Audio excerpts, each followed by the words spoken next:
Hello दोस्तों, स्वागत है आप सभी का फिजिक्स संसार के इस लेटेस्ट वीडियो में। आज के इस वीडियो में आज का जो हमारा टॉपिक है वो है दो समांतर धारावाही चालक तारों के बीच लगने वाला चुंबकीय बल, जो कि अगर देखा जाए तो बोर्ड परीक्षा के दृष्टिकोण से बहुत ही ज़्यादा महत्वपूर्ण है। क्योंकि अगर हम लोग बात करें गतिमान आवेश और चुंबकत्व चैप्टर की, तो इस चैप्टर से ये क्वेश्चन कई बार लगभग हर साल जो है बोर्ड एग्जाम में पूछा जाता है, किसी न किसी सेट में ये क्वेश्चन बनता ही है।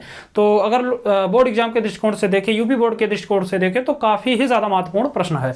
तो अगर आपको इस टॉपिक को अच्छे से समझना है तो वीडियो को बिना स्किप किए पूरा देखिए, जिससे आपको ये टॉपिक बहुत ही अच्छे तरीके से समझ में आ सके। और अगर आपको इस चैप्टर से संबंधित और भी वीडियोस देखना और भी लेक्चर्स को समझना है तो आप चैनल पे विजिट कीजिए। वहां पर आपको इस चैप्टर से संबंधित एक प्लेलिस्ट मिलेगी जो कि गतिमान आवेश और चुंबकत्व नाम से बनी हुई है। उसमें आपको इस चैप्टर से संबंधित जितनी भी वीडियोज हैं सब आपको मिल जाएंगी। तो चलिए हम लोग शुरू करते हैं कि गतिमान आवेश और चुंबकत्व से जो ये हमारा टॉपिक है कि अगर हमारे पास दो समांतर धारावाही चालक तार हैं। अब समांतर धारावाही चालक तार का मतलब आप समझ सकते हैं कि हमारे पास दो ऐसे तार हो जो एक दूसरे के क्या हो, पैरेलल हो, समांतर हो, और उसमें क्या हो रहा हो, करंट प्रवाहित हो रहा। धारावाही का मतलब होता है जिसमें करंट प्रवाहित होता है। तो मान लेते हैं कि हमारे पास दो चालक तार हैं कुछ इस प्रकार से, और इन दोनों में जो है स्मॉल आई धारा प्रवाहित होती है। क्योंकि दो समांतर तारों के बीच देखना है तो हम एक तार को मान लेते हैं तार 1 और एक को मान लेते हैं 2। तो जो आपका पहला तार है इसमें हम लोग मान लेते हैं कि I1 धारा बह रही है, और जो आपका दूसरा तार है इसमें मान लीजिए कितनी धारा बह रही है, I2 धारा बह रही है। तो अगर ये दोनों एक दूसरे के समांतर हैं, समांतर का मतलब होता है कि इनके बीच की दूरी क्या है, समान है। आप समांतर रेखा क्लास 9th क्लास 8th सभी क्लासों में गणित में पढ़ा जाता है कि ऐसी दो रेखाएं जिनके बीच में जो प्रत्येक बिंदु पर, ऐसी दो रेखाएं जिसके प्रत्येक बिंदु पर जो बीच की दूरी होती है वो सदैव क्या होती है, बराबर होती है। तो ऐसी रेखाओं को हम लोग कहते हैं समांतर रेखा। जैसे यहां पर देखें इसके बीच की दूरी, या यहां पर देखें इसकी बीच की दूरी, या किसी भी इन दोनों रेखाओं के किसी भी दो बिंदुओं के बीच की अगर दूरी देखें वो अगर समान है तो उस स्थिति में ऐसी रेखाओं को हम लोग कहते हैं समांतर रेखा। तो हमारे पास दो धारावाही चालक तार हैं और दोनों के दोनों क्या हैं, एक दूसरे के समांतर हैं। तो इस स्थिति में इसके कारण जो चुंबकीय बल उत्पन्न होगा वो कितना होगा, इसी का व्यंजक हमें यहां पर प्राप्त करना है। ठीक, तो इसके लिए हम मान लेते हैं कि हमारे पास दो धारावाही चालक तार, एक को 1 मान लिया और एक को 2 मान लिया। अब आप इतना तो पढ़ चुके हैं कि जब किसी भी तार में करंट प्रवाहित होता है तो उस स्थिति में उस तार के चारों ओर एक चुंबकीय क्षेत्र उत्पन्न होता है, जो कि आस्टर्ड के एक्सपेरिमेंट में हम लोग शुरू में ही पढ़ चुके हैं कि अगर किसी भी चालक तार में करंट प्रवाहित होता है तो उस स्थिति में उस चालक के चारों ओर एक चुंबकीय क्षेत्र उत्पन्न होता है। तो यहां पर I1 जो आपका तार नंबर 1 है इसमें भी करंट बह रहा है तो इसमें भी चुंबकीय क्षेत्र होगा, यानी इसके भी चुंबकीय क्षेत्र उत्पन्न होगा चारों तरफ। और I2 जो आपका सेकंड तार है इसमें भी करंट बह रहा है तो इसमें भी कुछ ना कुछ चुंबकीय क्षेत्र उत्पन्न होगा। हमें तार को इस प्रकार से रखना है कि ये दोनों के दोनों तार क्या हो, एक दूसरे के चुंबकीय क्षेत्र में हो। क्योंकि अगर एक दूसरे के चुंबकीय क्षेत्र से बाहर होंगे तो उस पर जो चुंबकीय बल होगा वो कार्य नहीं करेगा। चुंबकीय क्षेत्र किसे कहते हैं ये भी आप पढ़ चुके हैं कि किसी भी चुंबक के चारों ओर का वह क्षेत्र जिसमें चुंबकीय प्रभाव देखा जाता है, यानी उस क्षेत्र में अगर कोई दूसरा चुंबक आएगा तो उस पर क्या होगा, आकर्षण अथवा प्रतिकर्षण बल कार्य करेगा, तो उसको हम कहते हैं चुंबकीय क्षेत्र। तो अगर ये दोनों चालक तार एक दूसरे के चुंबकीय क्षेत्र से बाहर होंगे तो उस स्थिति में इनके बीच जो लगने वाला चुंबकीय बल होगा वो जो होगा वो 0 होगा, क्योंकि चुंबकीय क्षेत्र में है नहीं तो बल नहीं लगेगा। तो आपको तार को इस प्रकार से मानना है कि इनके बीच की दूरी क्या हो, ये दोनों एक दूसरे के क्या हो, चुंबकीय क्षेत्र में हो। और मान लेते हैं कि इनके बीच की जो दूरी है वो कितनी है, स्मॉल r है। ठीक, दो तार ले लिए और उसके बीच की दूरी क्या मान लिया हम लोग, स्मॉल r दूरी मान लिया। अब देखिए, अब हम क्या करते हैं, हम ये देखते हैं कि जब ये इसके कारण इस पर चुंबकीय क्षेत्र उत्पन्न हो रहा है तो उसकी दिशा क्या है। क्योंकि आपको चुंबकीय बल ज्ञात करना, और चुंबकीय बल हम लोग जानते हैं एक सदिश राशि है, तो आपको चुंबकीय बल की दिशा भी बतानी पड़ेगी। तो चुंबकीय बल की दिशा को समझने के लिए आपको चुंबकीय क्षेत्र की दिशा मालूम होनी चाहिए, क्योंकि अगर आप चुंबकीय क्षेत्र की दिशा नहीं जान पाएंगे तो चुंबकीय बल की दिशा भी आप नहीं ज्ञात कर सकते। तो पहले हम I1 के कारण I2 पर चुंबकीय क्षेत्र की दिशा देखेंगे, उसके बाद I2 के कारण I1 पर चुंबकीय क्षेत्र की दिशा देखेंगे, उसके बाद हम चुंबकीय बल की दिशा देखेंगे, फिर हम दोनों का मान निकालेंगे। तो हम क्या करते हैं, चुंबकीय क्षेत्र की दिशा को ज्ञात करने के लिए दक्षिण हस्त दाहिने हाथ की हथेली का नियम का उपयोग लाते हैं। अब आप दाहिने हाथ की हथेली का नियम भी पढ़ चुके होंगे कि इस नियम के अनुसार हम क्या करते हैं, जिस भी बिंदु पर हमें चुंबकीय क्षेत्र देखना होता है, जैसे मान लीजिए ये तार नंबर 1 के कारण हमें इस तार नंबर 2 के एक पॉइंट हम मान लेते हैं, ये यहां पर कुछ मान लीजिए ए है, तो इस बिंदु ए पर हमें देखना है कि इस तार नंबर 1 के कारण कितना चुंबकीय क्षेत्र की दिशा क्या है। तो इसके लिए हम क्या करते हैं, अपने दाहिने हाथ को इस प्रकार से फैलाते हैं कि जो अंगुलियां होती हैं, अंगुलियों की दिशा को उस बिंदु की तरफ करते हैं जिस पर हमें चुंबकीय क्षेत्र देखना होता है। तो जैसे यहां पर हमें देखना है चुंबकीय क्षेत्र, तो हम अपने दाहिने हाथ की अंगुलियों को क्या करेंगे, उसकी तरफ करेंगे। उसके बाद अंगूठा जो है उसको हम लोग करते हैं धारा की दिशा में, जैसा कि तार में आपको दिख रहा धारा कैसे ऊपर की ओर है और इस बिंदु पर देखना तो अंगुलियों की दिशा उधर है। तो जो हथेली होगी ये बताएगी चुंबकीय क्षेत्र की दिशा। तो इस स्थिति में आप इस नियम का अनुसार देखिए, तो इस पॉइंट पर जो चुंबकीय क्षेत्र होगा वो इस तल के अभिलंबोत अंदर की ओर होगा, यानी यहां पर चुंबकीय क्षेत्र की जो दिशा होगी वो किधर होगी, तल के अभिलंबोत अंदर की ओर होगी। अब तल के अभिलंबोत अंदर की ओर चुंबकीय क्षेत्र का जो प्रदर्शन होता है वो कैसे किया जाता है, क्रॉस से किया जाता है, ये भी आप लोग पढ़ चुके होंगे। ठीक, तो यहां तो आपको ये चीज समझ में आ गई होगी कि I1 के कारण जो आपका तार 1 के कारण जो 2 पर उत्पन्न चुंबकीय क्षेत्र है वो किस तरफ है, वो अंदर की ओर है। और मान लेते हैं कि जो चुंबकीय क्षेत्र वो कौन सा है, B1 है। ठीक, चुंबकीय क्षेत्र को B से प्रदर्शित करते हैं। अब इसी प्रकार I2 के कारण I1 पर देखते हैं कि चुंबकीय क्षेत्र की दिशा क्या है। तो इस पर भी कोई एक बिंदु मान लेते हैं, मान लीजिए B मान चुके हैं तो इसको मान लीजिए C। तो हम इसके किसी बिंदु C पर देखते हैं कि चुंबकीय क्षेत्र किस दिशा में। तो हमें करना क्या है, दाहिने हाथ की हथेली का नियम, अंगुलियों को करना उस दिशा में जिस पर चुंबकीय क्षेत्र देखना है। तो यहां पर इस तार के कारण देखना इस पर चुंबकीय क्षेत्र, तो इसकी तरफ क्या करेंगे, अंगुलियों को करेंगे, अंगूठे को करेंगे धारा की दिशा में, जो कि आपको दिख रहा है कि तार 2 में धारा किधर, ऊपर की ओर है। तो इस स्थिति में हथेली किधर है, सामने की ओर है। इस तल के अभिलंबोत क्या है, सामने की ओर है। तो इस स्थिति में इस बिंदु पर जो चुंबकीय क्षेत्र होगा वो क्या होगा, तल के अभिलंबोत सामने की ओर होगा, जो कि हम लोग डॉट से प्रदर्शित करते हैं।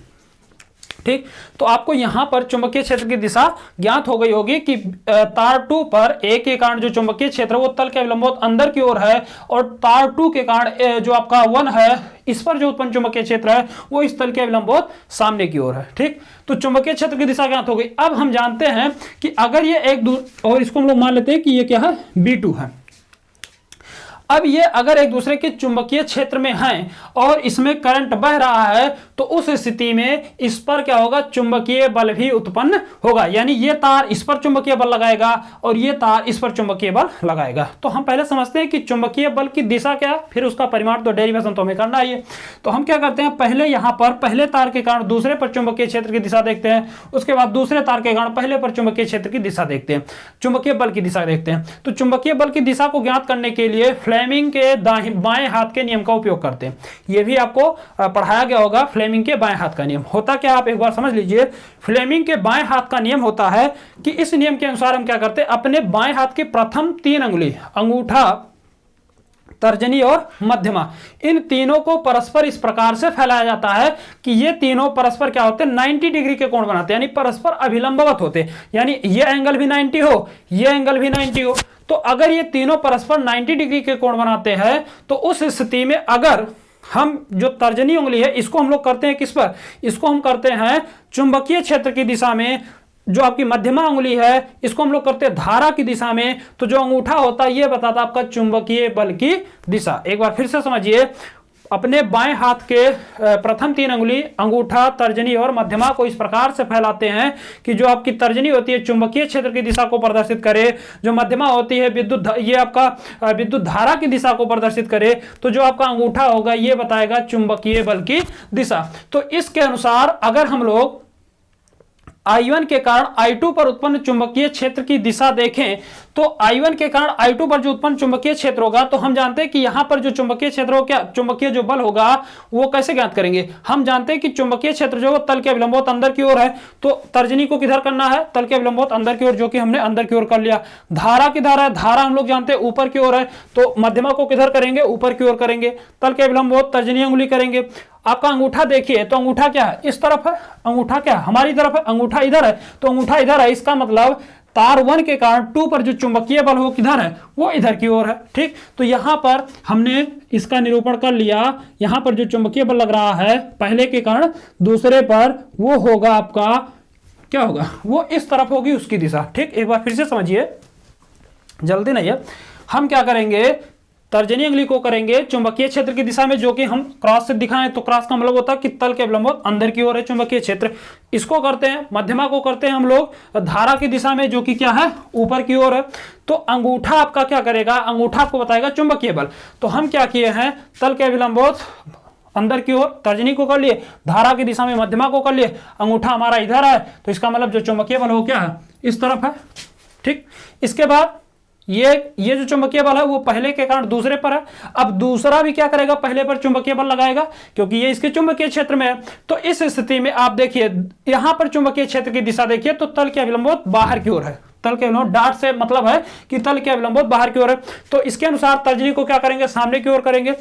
करंट देखिए, करंट ऊपर बह रहा, तो मध्यमा को किधर करेंगे, ऊपर करेंगे। अंगूठा हमारा इधर है, अंगूठा इधर, इसका मतलब इस पर चुंबकीय बल की दिशा किधर होगी, अंदर की ओर, उस तरफ होगी, जो कि होगी F12।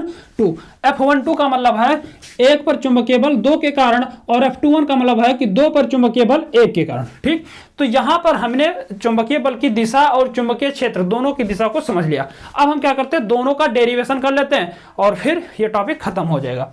तो हम लोग जानते हैं कि अगर किसी भी धारावाही चालक तार में करंट प्रवाहित होगा तो उसके चारों ओर चुंबकीय क्षेत्र उत्पन्न होगा। तो हम लिखेंगे कि तार 1 के कारण तार 2 पर उत्पन्न चुंबकीय क्षेत्र, यहां पर लिखेंगे तार 1 के कारण, या पहले मान लेते हैं क्योंकि आपको लैंग्वेज भी लिखना होगा, तो जितनी सारी चीजें आपको माननी है पहले हम मान लेते हैं। यहां पर लिखेंगे माना, कॉपी आप पेन लेकर बैठिए, माना 2 तार 1 व 2 एक दूसरे से स्मॉल r दूरी पर परस्पर समांतर रखे गए हैं। ठीक, मान लेते हैं कि 1 और 2 तार हैं जो कि एक दूसरे से स्मॉल r दूरी पर परस्पर समांतर रखे गए हैं, जिसमें प्रवाहित होने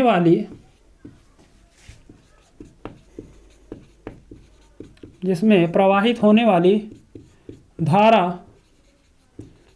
क्रमशः स्मॉल I1 व स्मॉल I2 है। यानी पहले में धारा I1 और दूसरे में धारा कितनी है, I2 है।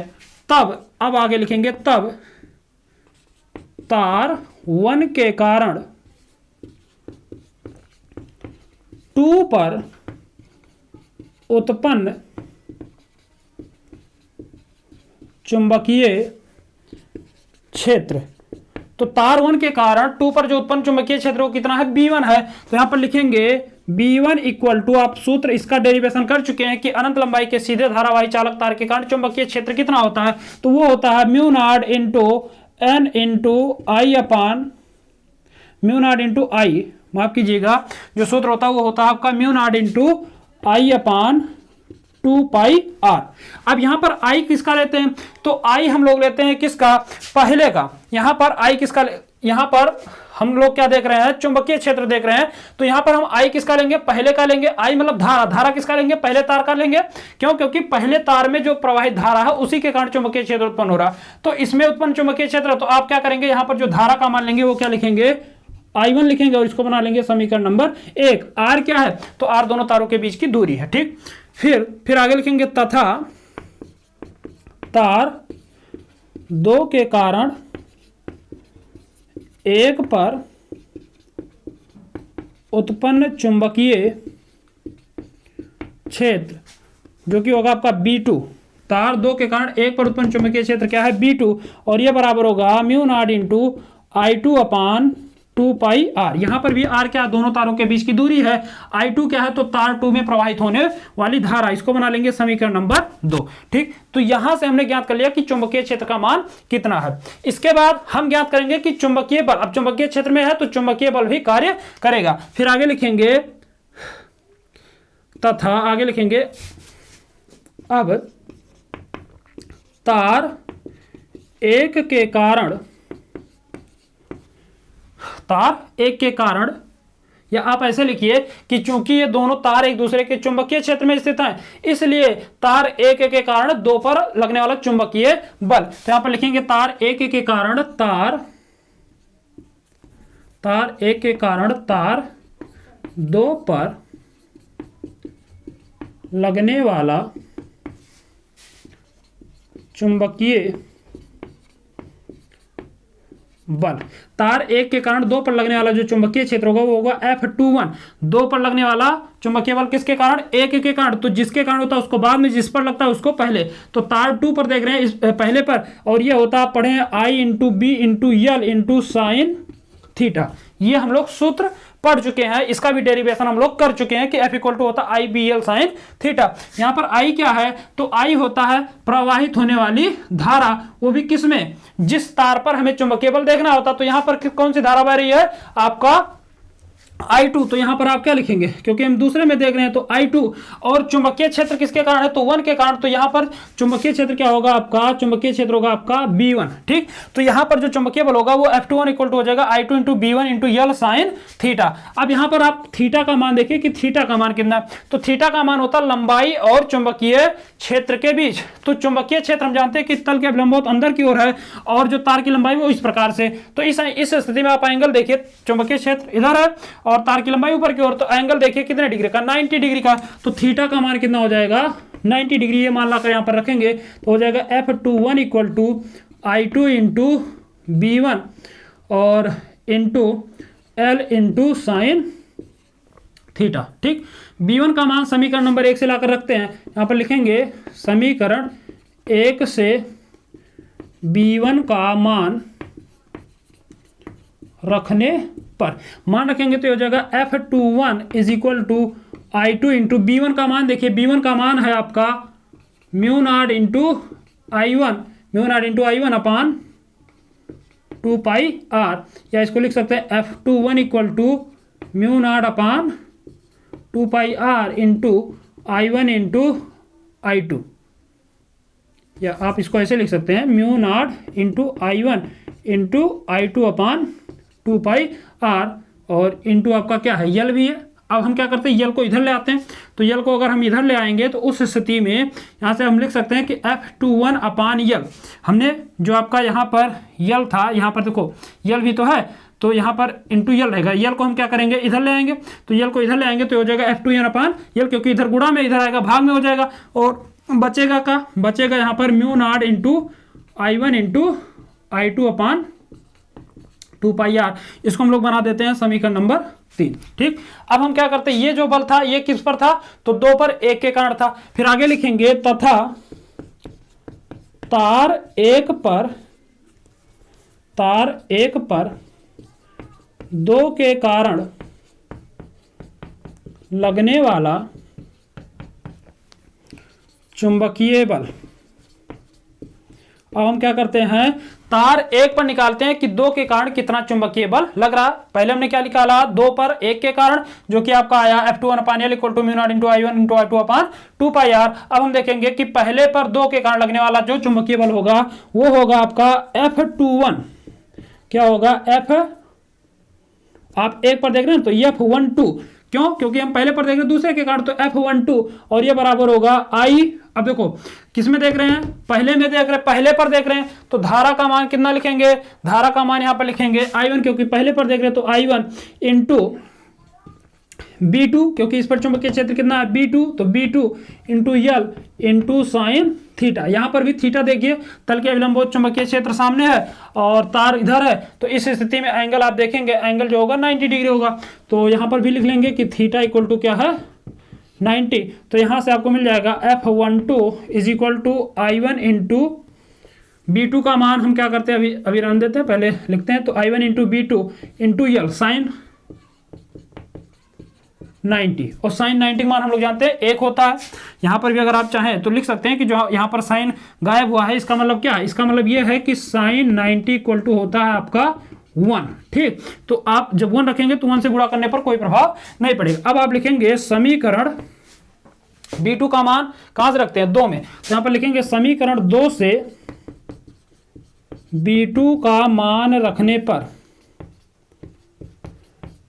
तो अगर मान रख देंगे तो यहां से हो जाएगा F12 इज इक्वल टू, देखो B2 का मान रखेंगे तो B2 का मान कितना? Mu naught into I2 upon 2 pi R। तो यहां पर हो जाएगा I1 into mu naught into I2 upon 2πr into L को हम इधर ले आते हैं तो जगह F12 upon L is equal to mu naught into I1 into I2 upon 2πr, और इसको हम लोग बना लेंगे समीकरण नंबर 5। ये सॉरी माफ कीजिएगा, इसको हम लोग बनाएंगे समीकरण नंबर 4। ये आपका 3 है, ये आपका हो गया 4। अब आप तुलना कीजिए कि समीकरण 3 और 4 में क्या समानताएं हैं। यहां पर लिखेंगे समीकरण 3 तथा 4 से। समीकरण 3 और 4 में आप देखिए तो यहां पर भी mu naught into I1 I2 upon 2πr है, यहां पर भी आपका mu naught into I1 into I2 upon 2πr है, यहां पर भी यल है, यहां पर भी यल है।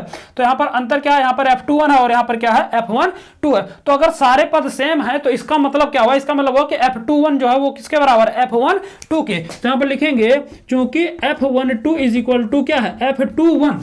क्यों? क्योंकि बल और लंबाई का अनुपात भी सेम है, यहां पर भी बल और लंबाई का अनुपात सेम है। आप यहां पर यल का मान देखिए सेम है, तो इसका मतलब क्या हो, इसका मतलब हो कि F21 जो है वो F12 के बराबर है। तो अगर ये दोनों एक दूसरे के बराबर है तो इसको हम कॉमन रूप से क्या मान लेते हैं, F मान लेते हैं। तो जब हम इसको F मान लेंगे तो यहां से जो आपको सूत्र मिलेगा, तो परिणामी जो व्यंजक मिलेगा बल का इनके बीच, वो आपका हो जाएगा F अपान F12 और F21, किसी का भी एक कोई लिखेंगे तो यहां पर लिखेंगे आगे आता है समीकरण 4 से। समीकरण 4 में आप F12 को F12 को F21 और इसको आप यह लिख सकते हैं। तो कॉमनली हम क्या करेंगे, इसको F मान लेते हैं। तो हो जाएगा F upon L is equal to, यहां पर आ जाएगा mu naught into I1 into I2 अपान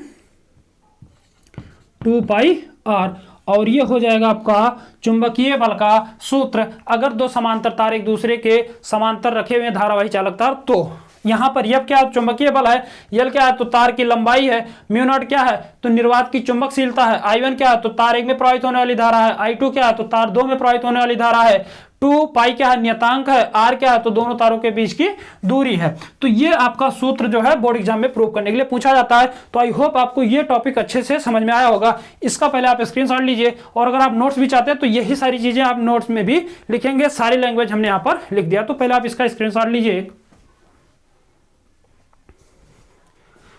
और यदि आपको ये टॉपिक अच्छे से समझ में आया हो तो चैनल को सब्सक्राइब कीजिए, वीडियो को लाइक कीजिए और अपने दोस्तों में शेयर कीजिए। और मिलते हैं अगले वीडियो में इसी तरह के और भी प्रश्नों के साथ। और अगर आपको इस चैप्टर से संबंधित या इस क्लास 12 से संबंधित फिजिक्स के और भी वीडियोस अगर आपको चाहिए तो चैनल पे विजिट कीजिए।